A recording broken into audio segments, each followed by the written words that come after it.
halo halo semuanya, selamat sore. Dan kita akan memulai webinar kita hari ini ya.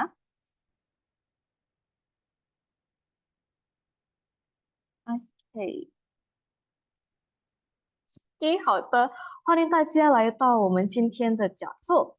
Halo semuanya, selamat datang di webinar hari kita. Kita hari ini yaitu webinar antara kolaborasi Mandarinpedia dan juga Cakap.com dengan judul The Fascinating Chinese Character. Jadi hari ini kita bakal kulik dan kita bakal lihat indahnya aksara bahasa Mandarin dan juga kita akan mengenal evolusi dari karakter bahasa Mandarin itu sendiri. Tapi sebelumnya ada pepatah mengatakan kalau misalnya nggak kenal maka nggak sayang ya. Nah, sebelum kita masuk ke acara kita hari ini, kita kenalan dulu dengan Mandarinpedia itu sendiri. Jadi apa sih itu Mandarinpedia? Mungkin buat teman-teman yang baru bergabung nih, baru pertama kali ikut acara kita, Mandarinpedia itu adalah platform untuk belajar bahasa Mandarin bareng melalui cara yang fun dan juga interaktif. Jadi Mandarinpedia, salah satunya hari ini yang teman-teman ikutin yaitu webinar gratis yang diadakan oleh Mandarinpedia merupakan project dari kami untuk berbagi dan juga belajar Mandarin bareng. Nah, mungkin teman-teman buat yang belum follow Instagram kita bisa ke @mandarin.pedia. Nah, kita bakal sharing tentang informasi mengenai bahasa Mandarin, tentang budaya Tionghoa, dan fun fact lainnya. Selain itu, kita juga bakal sharing tentang webinar, info tentang kelas di Instagram kita. Nah, selain proyek tentang webinar, kita juga punya beberapa proyek lainnya. Salah satunya kita lihat yang pertama, di sini kita ada summer dan juga winter class. Jadi selama setahun 2 kali kita bakal ngadain kelas belajar bahasa Mandarin gratis. Jadi kalau misalnya untuk summer class ini sekitar bulan Juni ataupun bulan Juli, kemudian juga untuk winter class di bulan Januari ataupun bulan Desember. Nah, di selama winter dan juga summer class ini, teman-teman berkesempatan untuk belajar bahasa Mandarin bareng dengan teman-teman yang lainnya, online live via Zoom selama 1 bulan, dengan jadwal kelasnya itu 1 minggu sekali. Nah, kita bakal bahas banyak banget topik-topik, mulai dari topik percakapan sehari-hari, ataupun informasi-informasi mengenai beasiswa, ataupun tinggal di China, ataupun di Taiwan itu sendiri. Nah, selain ada kelas live, kita juga punya free Mandarin ebook. Jadi kita juga punya project untuk bagian ebook gratis mengenai beberapa topik dalam bahasa Mandarin. Selain itu kita juga punya webinar kelas, salah satunya hari ini, dan juga kelas-kelas beasiswa lainnya. Mungkin buat teman-teman yang pernah tahu juga, kalau misalnya di tahun lalu, kita pernah ngadain kelas HSK gratis. Jadi pelatihan kelas HSK 1 level gratis. Jadi tetap stay tune di Instagram kita. Oke, nah kita langsung mulai aja ya. Nama mau mencek. Hai Shufa. Tadi kita udah kenalan juga sama Mandarinpedia. Berikutnya kita bakal kenalan sama aku sendiri. Saya hai semuanya. Kenalin nama aku Deana dan juga bisa panggil aku Dea. Oh, 我的中文名字 nama bahasa Mandarin. Aku adalah Chen Anqi dan saya adalah founder dari Mandarinpedia sendiri. Nah, juga merupakan salah satu mahasiswa jurusan pendidikan bahasa Mandarin di Universitas di Indonesia. Nah, kita bakal masuk ke topik kita hari ini nih, tentang Chinese character itu sendiri. Nah, kita bakal kenalan dengan indahnya tentang pesona dari aksara Mandarin itu sendiri. Kita lihat dulu nih teman-teman. Nah, coba nih, aku pengen tanya sama teman-teman, di layar teman-teman sekarang, teman-teman tahu nggak ada berapa sih aksara Mandarin di gambar ini? Mungkin teman-teman boleh ketik jawabannya di kolom chat. Kira-kira ada berapa ya aksara Mandarin di gambar ini? Yuk coba dihitung dulu.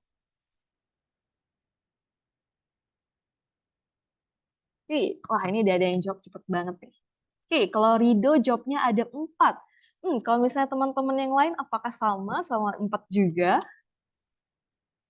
Ada yang bilang 7, ada yang bilang 4, ada yang bilang 6, ada yang bilang 5. Wah, ini ada banyak ya, ada 4, 5, 6, 7.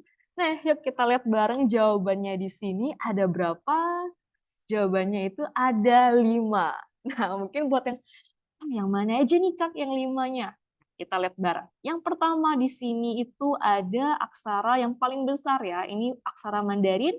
Ada yang tahu ini bacanya apa? Mungkin boleh open mic ataupun ketik jawabannya di kolom chat. Tapi Rido benar, ini I. Ini teman-teman sering ya pas nonton drama ataupun waktu denger lagu. Nah, kita sering bilang, wo I nih. Nah, ini adalah I. Yang kedua, kita lihat juga yang besar di sini. Ini ada, nah ini mungkin, ini adalah aksara dari long atau naga, tapi versi yang tradisionalnya. Long atau naga versi tradisional ya. Kemudian ada juga di sini, ada Thai. Oke, dia aksara ta, tapi tambah satu titik di bawahnya. Lalu berikutnya ada ini aksara fu. Nah, aksara fu ini mungkin teman-teman bakal sering ketemu ketika Hari Raya Imlek. Waktu Hari Raya Imlek, biasanya masyarakat Tionghoa akan menempelkan aksara ini. Nah, fu itu artinya adalah berkah atau keberuntungan. Nah, dan yang terakhir, satu lagi adalah ini. Nah, mungkin ini yang kelewat ya. Ini adalah ni atau perempuan. Oke, jadi ada 5 ya aksara Mandarin di gambar ini. Oke, kita lanjut lagi berikutnya. Nah, jadi teman-teman, aksara Mandarin dalam bahasa Mandarinnya adalah Hanzi. Yes, Hanzi atau Han sendiri itu artinya adalah suku Han. Nah, jadi sekedar informasi teman-teman. Kalau misalnya di Indonesia, kita kan ada suku Jawa, suku Batak, suku Minang. Nah, di China sendiri itu juga ada banyak suku. Nah, namun suku yang paling mendominasi di sana bisa dikatakan hampir 90% orang China itu sukunya adalah suku Han. Nah, jadi Han itu juga bisa diartikan sebagai aksara suku Han. Nah, sama kayak kita belajar bahasa Mandarin, kan kita bilangnya Hanyu. Nah, Yu itu bahasa. Sedangkan Sune itu artinya adalah karakter atau aksara itu sendiri. Jadi dalam bahasa Mandarin, karakter Mandarin ini disebut dengan Hanzi. Hanzi. Oke, kan. Nah, jadi teman-teman, aksara Mandarin atau Hanzi itu termasuk ke dalam semantofonetik. Jangan khawatir, mungkin ada yang bingung ya, apa sih itu semantofonetik? Jadi semantofonetik itu adalah aksara nih, jenis aksara yang aksaranya ini, satu aksara atau satu simbolnya ini tuh sudah merepresentasikan satu arti dan juga satu suara. Nah, di sini aku kasih contoh supaya teman-teman lebih paham mengenai apa itu dari semantofonetik. Jadi kalau misalnya teman-teman lihat di sini, ini adalah satu aksara dalam bahasa Mandarin, yaitu wo. Nah, satu aksara ini mempunyai satu cara baca, yaitu wo, dan juga mewakili satu arti, yaitu negara. Nah, ini adalah semantofonetik. Berbeda dengan bahasa Indonesia. Kita ambil bahasa Indonesia sebagai contoh. Aksara kita, tulisan kita itu kan dalam bentuk A, B, C, sampai Z. Nah, satu dari aksaranya ini, satu hurufnya itu hanya mewakili satu suara. Kalau misalnya A aja kan nggak ada arti ya. A aja, B aja, C aja, D aja, itu nggak ada arti. Kita butuh merangkai dari seluruh ini ya, dari beberapa aksara, beberapa huruf, baru membentuk satu kata dan mempunyai satu arti. Nah, ini bedanya nih antara bahasa Mandarin, bahasa Indonesia dan juga aksara Mandarin. Kemudian contohnya lain, misalnya nih, mungkin teman-teman pernah belajar hiragana Jepang ataupun katakana Jepang. Satu aksara, yes, hanya mewakili satu suara, tapi nggak mewakili satu arti. Ketika digabung dengan yang lain, dia baru mempunyai satu makna yang baru, satu arti. Nah, seperti itu teman-teman. Sedangkan kalau dalam aksara Mandarin, itu satu aksara punya satu suara ataupun lebih ya, kan ada beberapa yang punya cara bacanya berbeda, beberapa cara baca, dan sudah mewakili satu makna atau satu arti. Nah, ini adalah keunikan dari aksara Mandarin itu sendiri. Berikutnya, kita akan lihat mengenai pembentukan dari aksara Mandarin. Nah, teman-teman, ini sekedar tips aja. Ketika teman-teman memahami cara pembentukan dari aksara Mandarin, ini membuat teman-teman tuh jadi lebih gampang untuk hafal, untuk memahami aksara Mandarin itu sendiri. Jadi, dengan teman-teman udah bisa paham jenis-jenis apa saja pembentukan aksara Mandarin ini, teman-teman bisa menebak, kayak bisa sedikit secara kasar ya, teman-teman sudah tahu kira-kira cara bacanya apa, kira-kira artinya apa. Yuk kita lihat bareng dari si Hanzi de ke Zhao Zi Fa. Kita lihat yang pertama. Oke, jadi sistem pembentukan aksara Mandarin itu ada 6 jenis. Nah, 6 jenis sistem pembentukan aksara Mandarin ini dalam bahasa Mandarin disebut dengan liu shu. Nah, liu shu. Nah, ketika teman-teman mendalami bahasa Mandarin, teman-teman akan belajar ini liu shu. Kita lihat yang pertama. Jenis pembentukan yang pertama itu adalah xiang, xing, zi. Teman-teman bisa lihat di sini, yaitu xiang xing zi.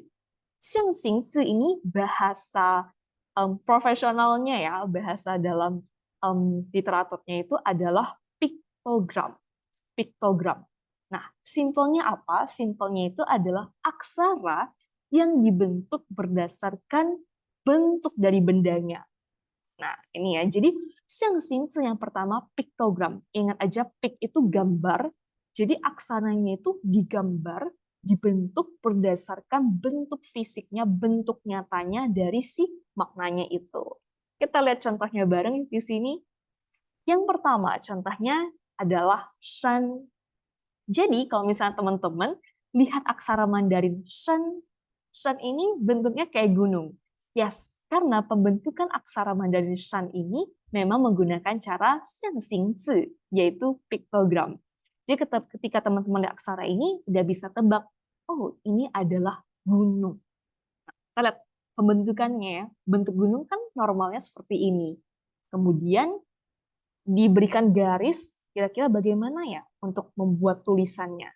Akhirnya terbentuklah aksara shan yang kita kenal saat ini. Ini adalah shan. Kita lihat lagi contoh berikutnya. Berikutnya ini ada ren. Yes. Ren itu artinya adalah orang. Kalau misalnya teman-teman lihat di sini, nah ini aksara ren. Ren ini juga xiang xing zi. Jadi pembentukannya dari bentuk orangnya itu sendiri. Jadi ketika manusia, ketika orang itu jalan, kan bentuknya seperti ini ya.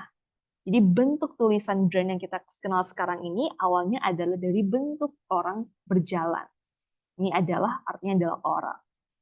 Oke, nah mungkin sebelum kita lanjut yang kedua nih, kira-kira teman-teman ada yang kepikiran gak sih, kira-kira ada aksara lain apa lagi yang menggunakan cara piktogram ini juga? Mungkin boleh komen, boleh jawab di kolom chat nih, buat sharing ke teman-teman lainnya. Oke, wah di sini ada Luciana, dia bilang ada cuang, ada pintu men, ada huo. Yes, benar ya, wah teman-teman udah jago banget nih. Nah, mungkin aku kasih lihat ke teman-teman yang lainnya. Misalnya nih, bentuk ini ya. Tadi Lucy ada jawab cuang. Kita lihat. Nah, ini adalah pembentukannya nih teman-teman. Dari bentuknya seperti ini. Ataupun tadi ada Fanny jawabnya juga pintu. Kita lihat pintu. Sorry. Nah, pintu dalam bahasa Mandarin itu adalah men. Jadi pintu, men, mirip ya teman-teman, ada bentukan garisnya itu kayak pintu. Lalu ada Rido juga menjawab Ho. Yes, Ho itu juga artinya adalah api. Nah, kayak di perapian ya, terus ada ini nih, ada gumpalan dari si apinya. Jadi ada 2 titik di sampingnya. Jadi Ho itu artinya adalah api. Benar banget nih teman-teman, udah jago banget ya. Nah, itu adalah contoh aksara yang menggunakan cara pembentukannya adalah xiang xing zi atau piktogram. Nah, kita lihat lagi berikutnya cara yang kedua, yaitu 指序字指序字 atau ideogram. Nah, apa sih itu 指序字? Nah, simpel lagi nih. Kalau misalnya 象形字呢, itu biasanya adalah aksara-aksara yang artinya ini memang ada bentuk nyatanya. Misalnya kayak api, pintu, orang. Nah, itu kan semuanya ada bentuknya ya. Jadi bisa dalam bentuk kita bisa menuliskan seperti gambarnya itu, seperti visualnya itu. Namun untuk ini teman-teman kayak apa ya? Kosakata yang katanya itu abstrak. Misalnya nih ya, berpikir. Berpikir kan abstrak ya, kita nggak bisa menggambarkan bagaimana itu berpikir. Ataupun wangi. Wangi kan juga abstrak ya, itu kan nggak bisa kita, gimana ya cara gambar wangi? Susah. Nah, jadi ada pembentukan namanya zi, shi, zi. Itu pembentukan aksara yang mengibaratkan sesuatu hal menjadi sebuah simbol. Nah, kita lihat contohnya ya. Misalnya nih, ada shang dan juga xia. Yes, atas sama bawah. Itu kan gimana ya cara menggambarkannya. Makanya kita lihat shang itu atas.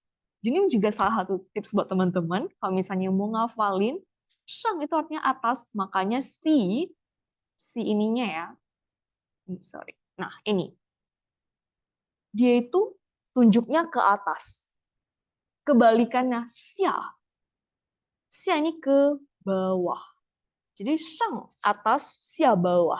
Jadi ini mengibaratkan hal yang abstrak atas dan bawah bisa direpresentasikan dalam satu aksara, dalam satu simbol. Seperti ini teman-teman. Kita lihat lagi yang berikutnya. Nah, contoh yang lainnya, ini juga ada u dan au.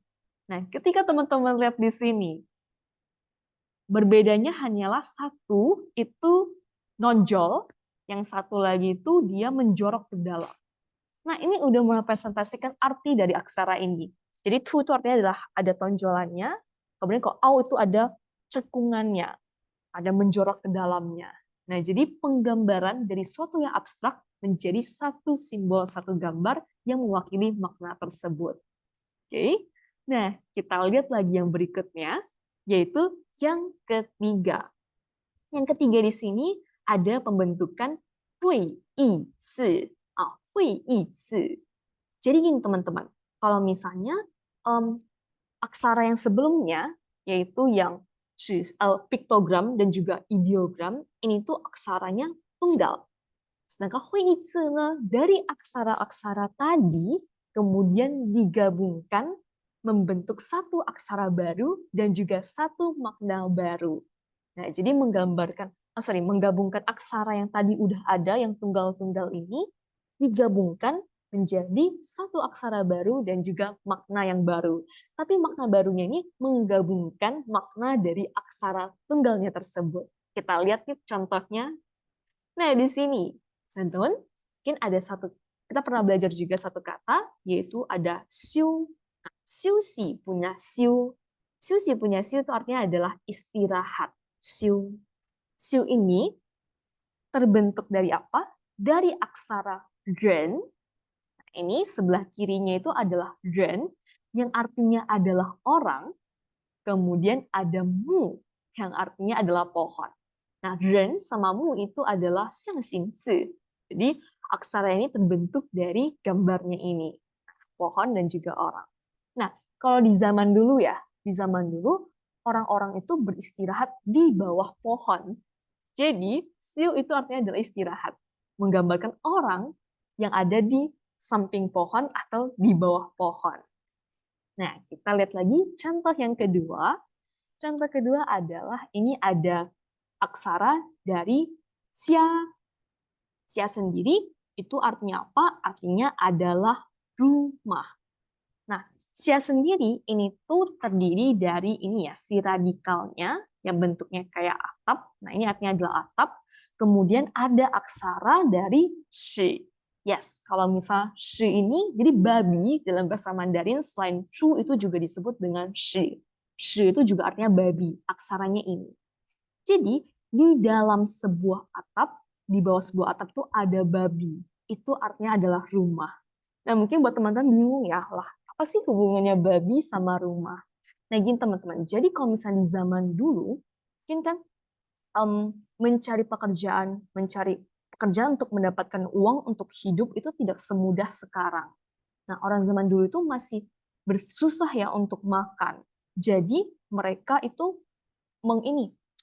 ternak babi, memelihara babi di dalam rumahnya sebagai cadangan makanan. Jadi setiap rumah itu biasanya ada babi di dalam rumahnya. Nah, jadi menggambarkan bahwa di tempat itu tuh ada babi. Itu pasti adalah sebuah rumah. Makanya terbentuklah aksara cia sekarang yang kita kenal sekarang sebagai rumah. Nah, 所以这个要会意字，会意字。Oke. Nah, mungkin sebelum kita lanjut lagi nih, kira-kira teman-teman ada yang kepikiran nggak sih aksara-aksara apa lagi yang menggunakan cara pembentukan hui yi su ini? Menggabungkan beberapa aksara tunggal membentuk menjadi aksara baru. Mungkin ada yang kepikiran? Kalau misalnya ada yang kepikiran, boleh komentar ya di kolom chat kita.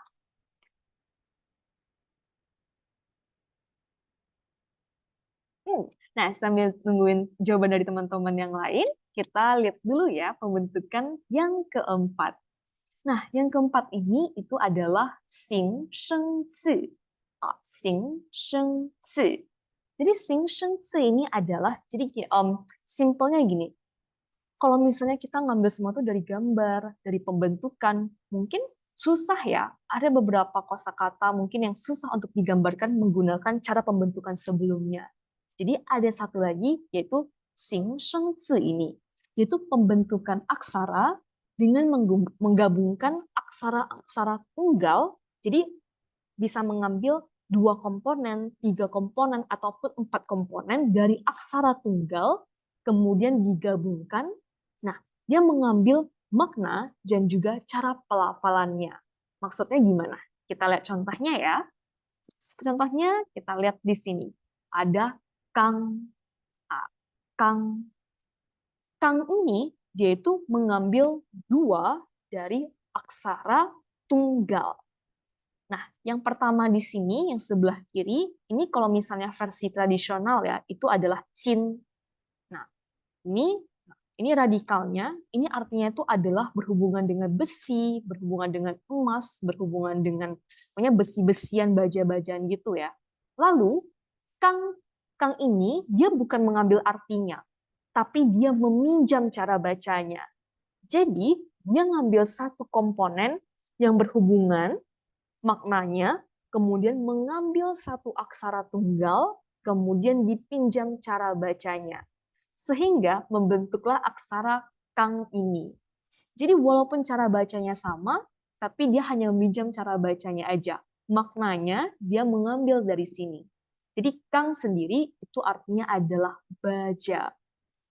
Dia ngambil cara ini aja. Jadi ini juga salah satu tipsnya teman-teman. Kalau misalnya teman-teman melihat aksara-aksara seperti ini, terkadang aksara-aksara seperti ini tuh teman-teman kalau nggak tahu cara bacanya, teman-teman tebak aja. Oh, aksara tunggal itu bacanya Kang. Berarti aksara ini kemungkinan besar bacanya kalau nggak Kang, Kang atau Kang, pokoknya tetap ada G-angnya itu, ataupun konsonannya aja berubah seperti itu. Kita lihat contoh kedua ya. Contoh kedua nih, kita ada Yanxing punya Qing. Nah, Yanxing ini juga mengambil dari 2 aksara tunggal. Yang di sini itu adalah mu. Nah, biasanya radikal mu ini tuh berhubungan dengan penglihatan atau berhubungan dengan mata. Kemudian sorry. Nah, kemudian aksara Qing. Qing ini tuh artinya adalah, kalau di zaman dulu ya, ini bisa artinya adalah warna biru ataupun warna hijau. Ini kita hanya meminjamkan pelafalannya saja.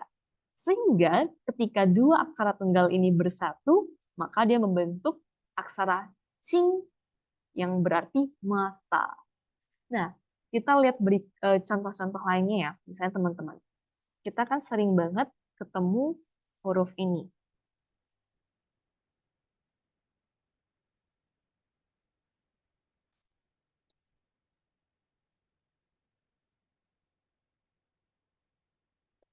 Sini aku ketikkan dulu ya.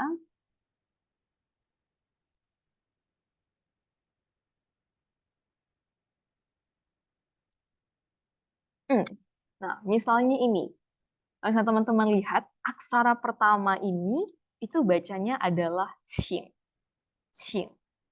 Kemudian aksara yang bawah ini itu bacanya adalah Qing. Qing. Kemudian ini adalah Qing. Qing. Jadi semua aksara itu punya komponen yang sama, si Qing ini. Dan dia mengambil pelafalannya. Artinya berbeda, tapi cara bacanya mirip, hanya beda nadanya aja. Jadi dia itu juga termasuk Xing Sheng Zi. Jadi dia meminjam pelafalan dari si Qing ini, kemudian membentuk aksara baru yang artinya berbeda. Nah, ini teman-teman. Inilah beberapa contoh aksara yang menggunakan caranya itu adalah Xing Sheng Zi. Xing Sheng Zi. Next, kita lihat lagi ya. Berikutnya adalah pembentukan yang kelima, yaitu Jia Jie Zi. Jia Jie Zi. Nah, Jia Jie Zi ini adalah phonetic loan character. Jadi loan ini artinya adalah kita meminjam. Jadi kita memakai aksara dan juga pelafalan yang sudah ada untuk membentuk makna lain. Jadi kan kosakata setiap harinya kan pasti akan terus bertambah ya teman-teman. Tapi aksara itu mungkin cukup sulit untuk dibuat. Jadi kita menggunakan cara ini, perlu diperhatikan ya. Jadi jia cie zi ini tuh tidak membentuk aksara baru, tapi dia meminjam aksara yang sudah ada dan menambahkan arti baru. Jadi jia cie zi tidak menambahkan aksara baru. Nah, kita lihat contohnya. Misalnya hua, penlai, jadi awalnya, mulanya, pada dasarnya, hua itu tuh artinya adalah bunga.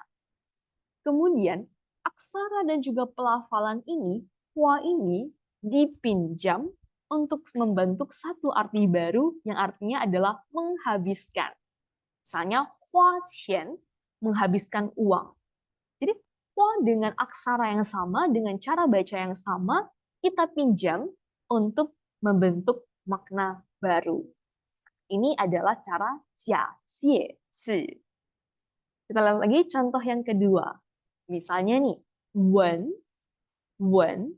Kalau lihat teman-teman lihat aksaranya ya, wen ini tengahnya itu adalah yang artinya itu adalah telinga. Ya, jadi memang dasarnya wen itu artinya kita mendengar. Kita mendengar mendapatkan satu info. Nah, ini contoh kosakatanya misalnya sinwen, berita. Berita kan dulu pakainya dengar. Nah, jadi wen itu dasarnya artinya itu adalah mendengar. Tetapi, nah, aksara wen ini juga dipinjam cara bacanya untuk membentuk satu arti baru lagi, yaitu mencium bau. Nah, misalnya nih, teman-teman kayak ada makanan, terus kayak wen iwen, dicium bau makanannya. Jadi bukan didengar ya, tapi dicium. Jadi wen sekarang punya dua arti, jadinya mendengar dan juga mencium bau ini. Oke? Nah, kita lihat lagi berikutnya. Nah, cara yang terakhir, yaitu cuan zu zi. Cuan zu zi. Nah, cuan zu zi ini juga tidak membentuk aksara baru. Oke? Tidak membentuk aksara baru. Nah, jadi cuan zu zi itu seperti ini. Ketika ada dua aksara nih, yang dia itu menggunakan komponen yang mirip. Pelafalannya juga mirip. Dan artinya itu artinya itu mirip sama, mendekati. Jadi kedua aksara ini tuh bisa saling menggantikan. Kita lihat contohnya ya. Contohnya ini, yaitu ada lau dan juga kau. Lau, kau. Yes. Di zaman dulu, kau itu tuh juga artinya adalah tua. Jadi teman-teman, jadi dulu kau itu tuh juga artinya adalah tua. Namun, karena lau dan juga kau ini tuh pelafalannya mirip, bentuknya mirip, sehingga seiring berjalannya waktu, orang-orang tidak lagi menggunakan kau ini sebagai artinya tua. Tapi sudah bergeser maknanya menjadi menguji ya, jika kau. Jadi orang-orang sekarang menggunakan aksara lau ini sebagai tua. Tapi di zaman-zaman dulu, kau itu juga artinya adalah tua. Jadi yang pelafalannya mirip, yang aksara mirip, jadi kayak hanya menggunakan satu saja ataupun bisa saling menggantikan. Oke? Nah, itu tadi kita sudah belajar tentang pembentukan aksara Mandarin. Berikutnya, kita akan lihat kita akan lihat proses dari ataupun evolusi dari aksara Mandarin ini sendiri. Jadi teman-teman, aksara Mandarin termasuk salah satu aksara paling tua di dunia. Nah, kita lihat ya pembentukannya. Pertama kali aksara Mandarin itu adalah di Xiaowen. Nah, Xiaowen artinya bahasa Inggrisnya ya, ini adalah oracle bone. Jadi, Xiaowen itu adalah tulisan yang ditulis di atas tempurung kura-kura ataupun tulang-tulang hewan. Jadi kan kalau di zaman-zaman dulu itu belum ditemukan kertas. Jadi orang-orang zaman dulu pertama kali mencatatkan tulisannya itu di tulang-tulang hewan ataupun di tempurung si kura-kura ini sendiri. Nah, aksara Jakun adalah aksara yang paling pertama dan juga paling lama dalam aksara Mandarin. Nah, aksara Jakun ini dibuat berdasarkan bentuk dari objek tersebut. Nah, karakteristik dari aksara Jakun ini adalah karena dia benar-benar mengambil dari bentuk objeknya ini, jadi sangat mudah untuk dipelajari, sangat mudah untuk membuat kita paham ya, oh ternyata kenapa sih aksara Mandarin kita yang sekarang kita temui itu mempunyai makna seperti ini. Kita lihat contohnya ya. Contohnya di sini. Nah, ini adalah aksara yang dituliskan di tempurung kura-kura. Kemudian ini, teman-teman lihat yang bawahnya. Bawahnya ini adalah aksara Ciapu, Wen. Nah, ini matahari, Ru. Yang kita kenal sekarang ini, tulisannya seperti ini. Waktu di zaman Ciapu, Wen, aksaranya seperti ini. Bentuknya mirip kayak matahari. Kemudian yu hujan. Ini juga bentuk ketika Ciapuan itu seperti ini. Bentuknya seperti hujan rintik-rintik ya di sini. Kemudian ada shui, ada se. Jadi se di zaman Ciapuan itu benar-benar 4 garis teman-teman. 1, 2, 3, 4. Ini menggambarkan 4. Tapi yang sekarang kita kenal, yang sudah berubah bentuk aksaranya menjadi se seperti ini yang kita kenal. Oke, kita lihat lagi pembentukan berikutnya. Jadi setelah masa Cakuen, berkembang lagi nih teman-teman. Dari yang sebelumnya itu tulisannya aksaranya dituliskan di tempurung kura-kura, kemudian memasuki era Qinwen atau yang dituliskan di dalam emas ataupun perunggu, pokoknya bentuknya itu besi baja seperti ini. Nah, aksara Qinwen ini adalah peralihan, perkembangan dari aksara Jiaguan. Jadi udah memasuki era baru ya.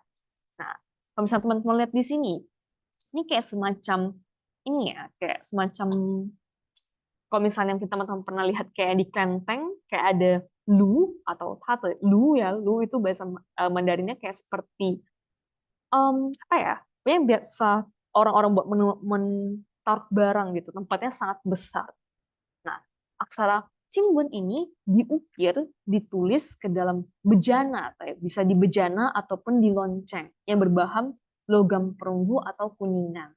Nah, bentuk tulisannya ini masih cukup mirip dengan Xiaohuan. Kita lihat contohnya ya. Nah, ini teman-teman. Aksaranya diukir di sini, kemudian ini contoh bentuk-bentuk aksaranya. Nah, ini kayak ada yang ya mirip kayak yang ada kayak apa sorry yang ini itu adalah mirip kayak kambing, ada yang mirip kayak bentuk-bentuk lainnya. Nah, ini menggambarkan dari makna dari aksara itu sendiri juga.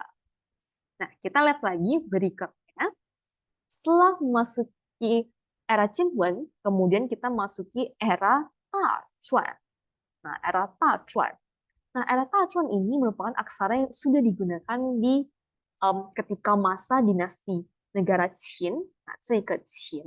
Nah, aksara Tachuan ini memiliki karakteristik penulisannya itu, karakter tulisannya itu, aksaranya itu panjang dan bulat. Yuk kita lihat contohnya. Nah, ini adalah aksara dari Tachuan. Nah, di era Tachuan, aksara ditulis seperti ini. Sudah lebih ini ya, sudah lebih bentuknya sudah lebih terstruktur daripada Xiaoguan tadi. Oke, berikutnya kita lihat lagi. Setelah era Tachuan, berikutnya adalah era Xiaochuan. Nah, Ta itu dari besar, Xiao itu adalah kecil. Jadi Xiaochuan ini adalah aksara penyederhanaan dari aksara Tachuan. Nah, lalu kemudian si Tachuan ini, Xiaochuan ini digunakan ketika masa dinasti Han. 所以这一个小篆 kita lihat contohnya. Nah, kita bandingkan ya teman-teman antara aksara di zaman Tachuan dan juga Xiaochuan. Ketika Tachuan ini aksaranya lebih tebal dan juga bentuknya lebih bulat, sedangkan kalau Xiaochuan dia lebih tipis dan juga lebih panjang. Bentuknya tuh lebih kurus-kurus. Xiaochuan ini. Nah, sekedar informasi teman-teman, mungkin teman-teman sering ya lihat yang namanya incang.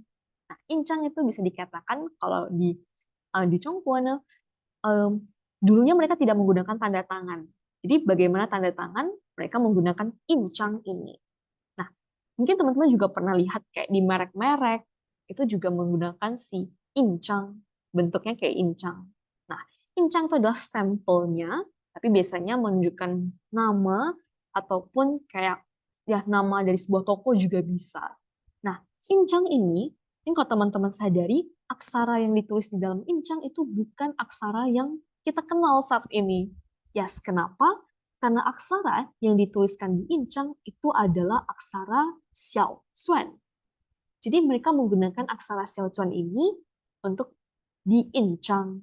Jadi makanya nih teman-teman bentuknya beda sama yang kita tulis saat ini. Jadi di Incang itu mereka menggunakan Xiao Chuan. Xiao Chuan. Oke, next berikutnya kita sudah memasuki era aksara Li Shu. Nah, aksara Li Shu ini juga menyederhanakan dari aksara Ta Chuan. Jadi yang dari bentuknya tadi itu bentuknya seperti ini, yang bulat-bulat ya. Nah, kemudian di era Li Shu ini sudah lebih ada sudutnya, lebih ada sudut siku-sikunya, lebih menjadi persegi. Nah, jadi aksara ini juga terbentuk dari evolusi aksara negara Qin pada masa perang Chunqiu ini. Jadi ini adalah Li Shu. Kita lihat yuk bentuknya. Nah, ini bentuknya sudah lebih mirip ya sama yang kita lihat saat ini. Nah, jadi aksara Li Shu, teman-teman bisa lihat dia itu lebih ada sudutnya ya, lebih siku-siku gitu, lebih lurus. Kalau yang tadi udah bulat-bulat, sekarang sudah lebih persegi, sudah lebih ada siku-sikunya. Nah, ini adalah masa Li Shu. Setelah masa Li Shu, kita masuki masa Hai Shu atau regular script. Nah, aksara dari Kaishu ini adalah aksara yang kita gunakan saat ini. Jadi aksara Kaishu itu evolusi dari aksara dari Li Shu. Nah, Kaishu. Kaishu ini pada awalnya ya, dia itu merupakan aksara tradisional. Kemudian pada tahun 1956 baru ada ini ya dari pemerintah China sendiri, mereka menyederhanakan aksara tradisional menjadi aksara sederhana. Tapi keduanya juga disebut sebagai Kaishu. Kaishu. Nah, ini nih bentuknya teman-teman. Ini adalah bentuk aksara yang kita gunakan saat ini, aksara Kaishu. Nah, makanya nih teman-teman, waktu kita, mungkin teman-teman kalau misalnya mau ketik aksara Mandarin, waktu kita di Words ataupun di PowerPoint, kan nama jenis aksaranya itu adalah Kaiti. Ya, aku ketikkan di sini, Kaiti. Nah, Kaiti ini, kalau misalnya teman-teman di ini ya, di font di Words yang paling digunakan adalah aksara Kaiti. Ini adalah bentuk jenis dari Kaishu. Oke, kita lihat lagi berikutnya. Nah, setelah dari Kaishu, ada yang namanya Caoshu. Nah, dari namanya sendiri, Cao itu tuh artinya kayak masih kerangka ya, masih kayak abstrak.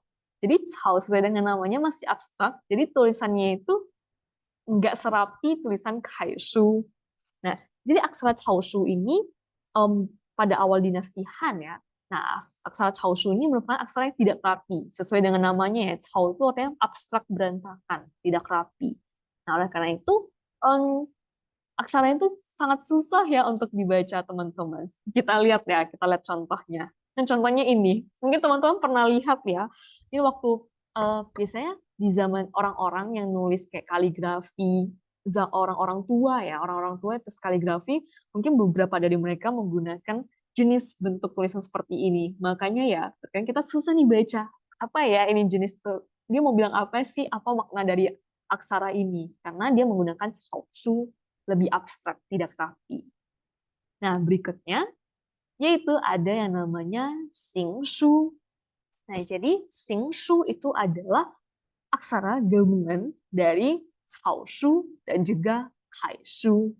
Jadi aksaranya itu nggak serapi Kaishu, tapi nggak juga seberantakan atau nggak seabstrak dari Caoshu.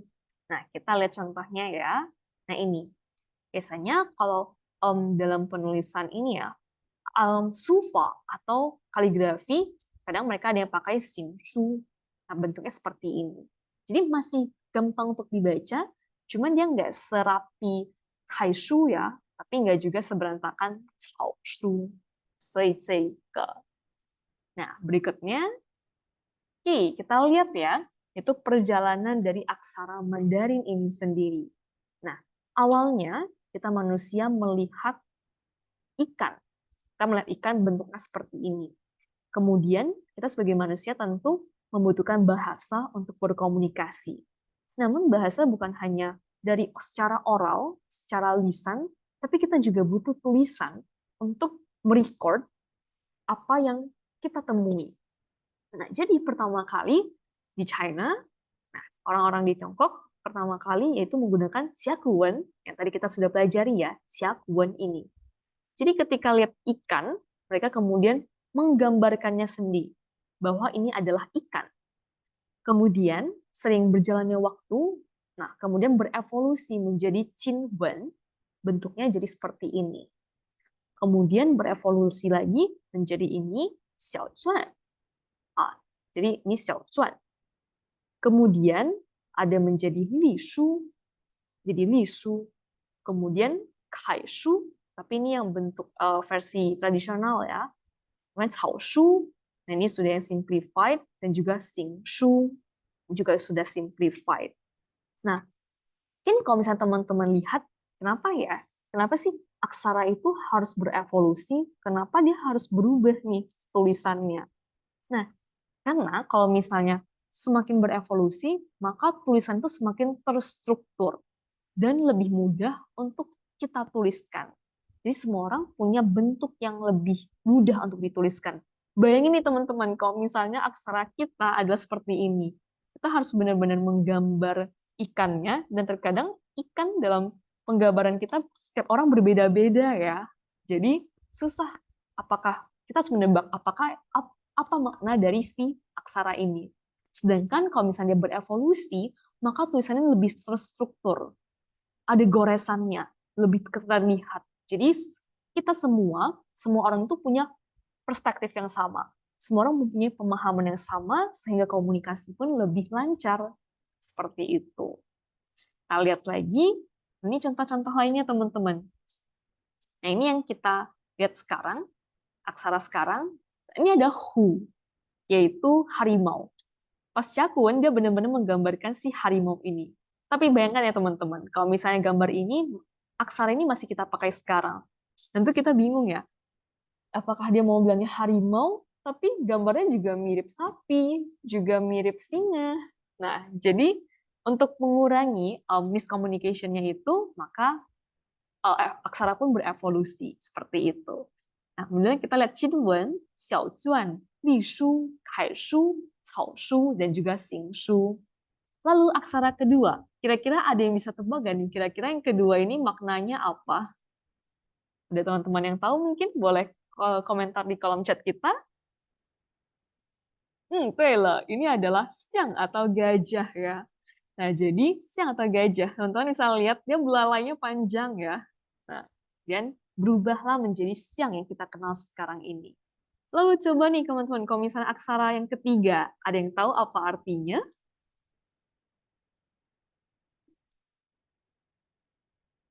Benar, rusa ya.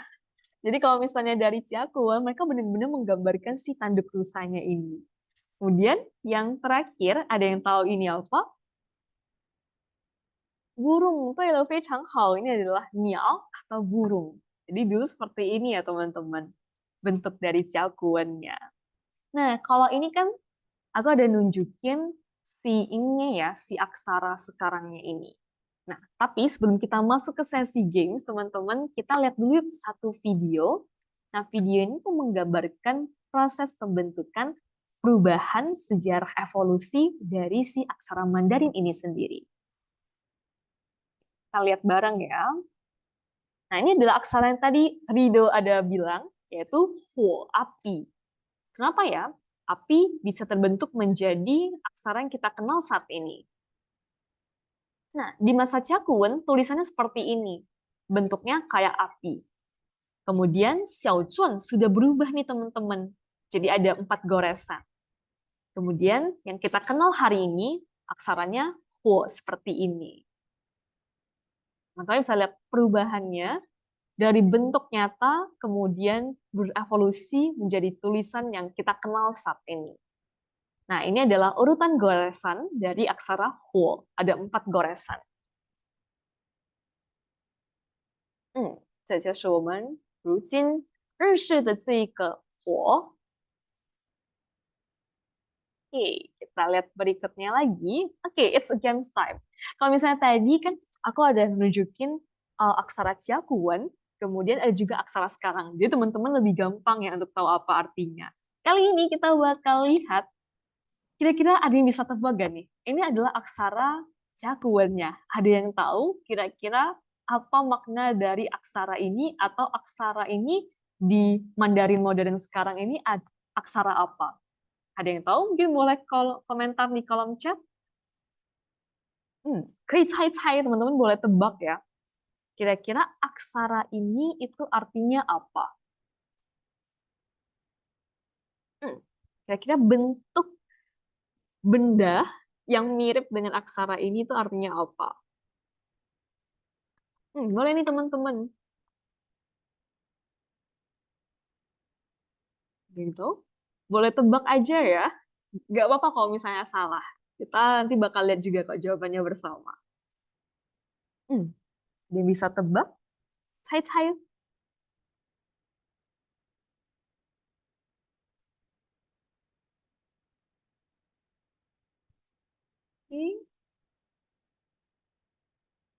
Telinga. Nah, ini Bonita yang bilang telinga terus ada nggak ada inspirasi ya, bingung ya. Oke, nah Bonita bilang telinga, ada yang bilang mulut.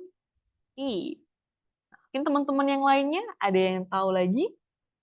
Kalau mau tebak-tebak nih. Bulan ada yang bilang kursi. Yes, benar jawabannya. Oh, Crystal bilang ri. Kita lihat ya jawabannya apa. It's time to reveal. Yes, ini adalah ye atau bulan. Kalau bisa teman-teman lihat nih bentuknya ya, kayak bulan sabit teman-teman. Jadi ini adalah aksara ye yang artinya adalah bulan. Oke, nah aja kita lihat lagi soal yang kedua. Nah, ini mungkin lebih mudah ya. Kira-kira ada yang bisa tebak apa artinya? Ini lumayan mirip ya sama aksara yang kita kenal saat ini. 对了, ini Cai Jiali, Kelly ada bilang yang, terus Lucy kambing, kambing. 对了, ini adalah yang atau kambing. Nah, ini aksaranya masih mirip ya teman-teman sama aksara yang kita kenal saat ini. Yang kambing. Nah, ini bentuknya nih. Seperti ini teman-teman. Kalau misalnya kambing itu kan ada tanduknya ya. Jadi seperti ini. Ini mirip banget ya sama logo dari zodiak Aries. Zodiak Aries kan juga mirip ya sama aksara yang ini.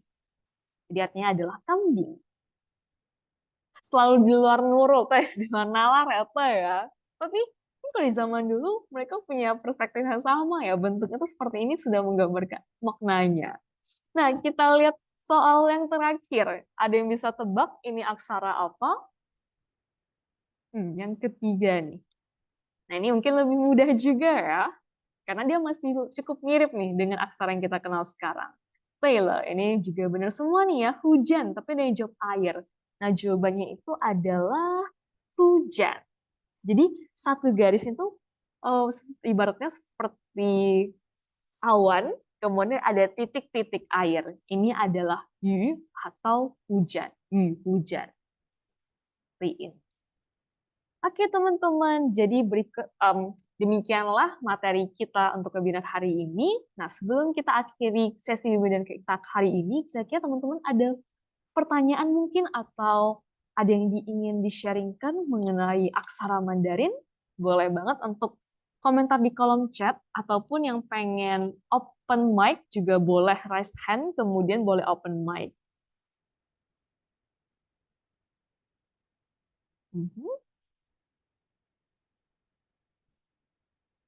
Oke. Oh, sharing-sharing cara menghafal Hanzi. Nah, kalau misalnya dari Lause sendiri, sebenarnya adalah karena Lause sebelumnya itu juga bingung ya, kayak susah untuk menghafal. Terutama aksara dalam bahasa Mandarin itu bisa dikatakan hampir semuanya itu mirip-mirip. Jadi caranya gimana? Caranya adalah ngafalin dari si yang tadi ini. Yang pertama itu yang dari Xing Sheng Si. Jadi kalau dia punya komponen yang sama, itu pasti caranya bacanya itu. Kemudian langsung tebak-tebak. Lalu setelah tebak, kita search di Playko. Mungkin teman-teman buat yang belum tahu apa itu aplikasi Playko, jadi Playko ini bisa dikatakan kayak karena Pleiko itu namanya nama ikan ya. Jadi bisa dikatakan kayak aplikasi apa ya namanya? Kalau misalnya di bahasa Inggris itu kayak ada dictionary-nya, Cambridge Dictionary dan lain-lain. Pleiko itu seperti itu juga. Nah, jadi ketika pertama teman-teman tuh jangan langsung search di Pleiko, jangan langsung cari di kamus. Tapi kita main tebak-tebakan dulu. Nah, ketika kita sudah tebak, kemudian teman-teman baru search di kamus. Nah, pakai cara kayak gitu, teman-teman lebih ada insiang ya, lebih ada kesan. Jadi lebih mudah untuk ngafalinnya. Kayak kalau misalnya kita langsung cari di Pleiko, langsung cari di kamus, itu pasti cepet banget lupa. Karena kita nggak ada usaha dulu ya buat mikir. Tapi ketika kita udah ada usaha untuk mikir, walaupun salah, kita cari di Pleiko, pasti kita bakal ingat terus nih. Kayak, oh ya kemarin kan sempat tebak salah ya, terus cari di Pleiko benar. Nah, jadi kita lebih ada insiang ya, kita lebih cepat untuk hafal benarnya ini. Lalu, yang tips berikutnya adalah teman-teman sering baca sih ya. Sering-sering baca. Jadi teman-teman bisa pakai aplikasi yang teman-teman kalau misalnya beli buku kan kita harus beli ya, mungkin harus keluarin lebih banyak biaya. Teman-teman bisa download aplikasi, tapi ya aku agak lupa nama aplikasinya. Tapi kalau misalnya untuk yang HSK, teman-teman bisa ini Play Store.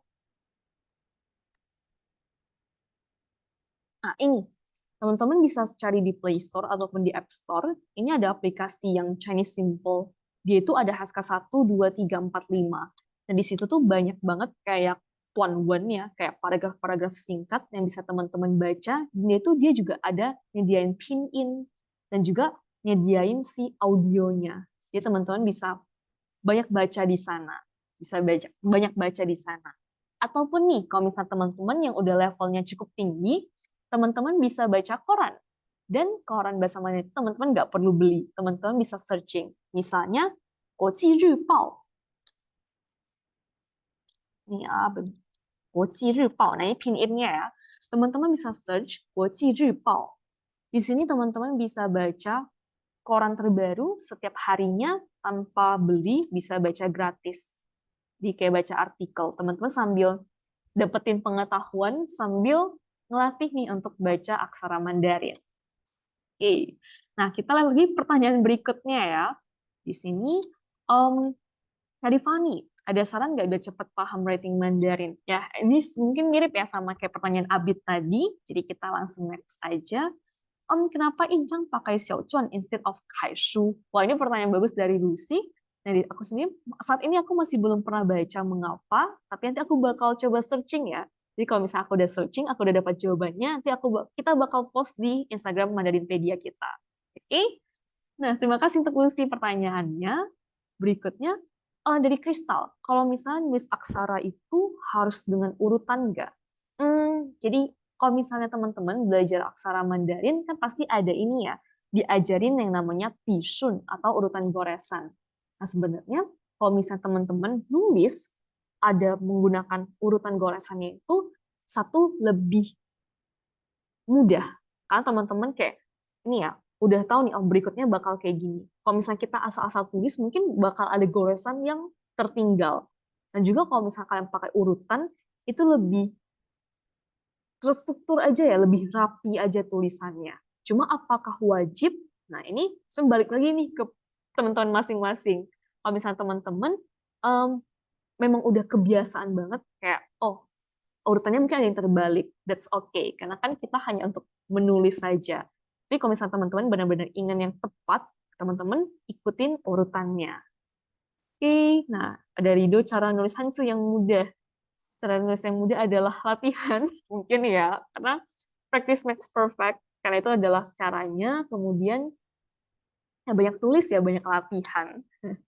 Oke, berikutnya kita masih ada beberapa menit, jadi kita lanjut ke pertanyaan berikutnya ya. Di sini ada pertanyaan dari Putri, yaitu kalau misalnya nulis Hanzi sekarang kan ada tata cara nulis garisnya. Nah, selama evolusi tulisan Mandarin itu ada nggak perubahan aturan tata cara menulisnya juga? Nah, sama ini yang harus ketahui adalah tidak ada evolusi dari tata cara penulisannya ya. secara tulisannya nggak ada evolusi. Tapi nanti langsung coba bakal banyak baca lagi, bakal searching lagi mengenai pertanyaan Putri ini. Jadi untuk pertanyaan Lucy sama Putri, kalau misalnya pas sudah tahu, kita bakal posting di Instagram kita. Oke, thank you. Oke, nah berikutnya dari Fanny. Duolingo itu bagus gak ya? Atau learn Chinese? Secara pribadi, Duolingo itu adalah bagusnya teman-teman buat fusi ya, buat review kosakata aja.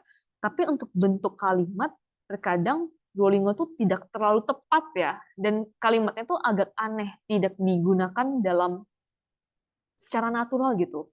Bahasanya urutan si dari struktur kalimat itu tidak natural, tidak dipakai sehari, tidak terlalu dipakai bentuknya itu seperti sehari-hari. Jadi tapi untuk misalnya untuk teman-teman review kosakata, Duolingo itu oke. Learn Chinese juga oke ya, teman-teman bisa review banyak kosakata di sana. Dan yang terakhir, sorry, yang terakhir ya, masih ada satu lagi ternyata. Nah, kita ada Rido. Cara menulis pinyin beserta nada di laptop bagaimana ya? Atau ada aplikasinya? Nah, kalau misalnya ada pinyin itu, teman-teman bisa yang namanya, nah ini, Soho. Nah, ini tuh dia ada, teman-teman bisa download di sini.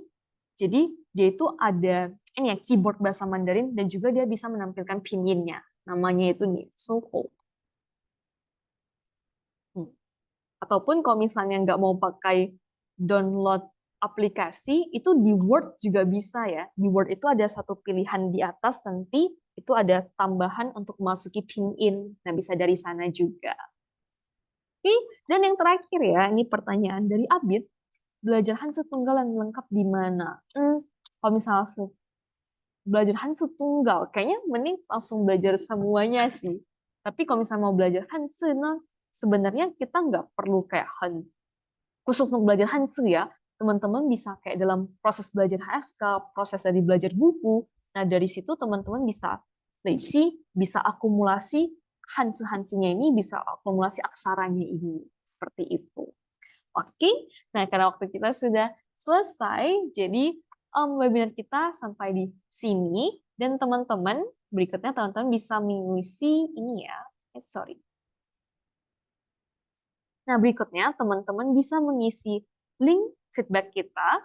Nah, ketika teman-teman isi link feedback kita, kemudian di akhir dari pengisian feedback ini, setelah teman-teman submit, itu bakal ada link untuk mendapatkan kelas gratis dari Cakap.